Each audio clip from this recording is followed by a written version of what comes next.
अस्सलाम वालेकुम जी प्यारे व्यूअर्स, कैसे हैं सब दोस्त। ये है हमारे ऑस्ट्रेलियन पैरट।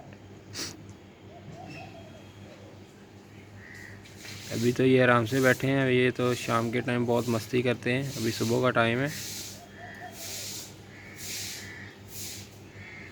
अभी देखें, ये मेरी आवाज़ सुनने के लिए इन्होंने कान खड़े कर लिए हैं।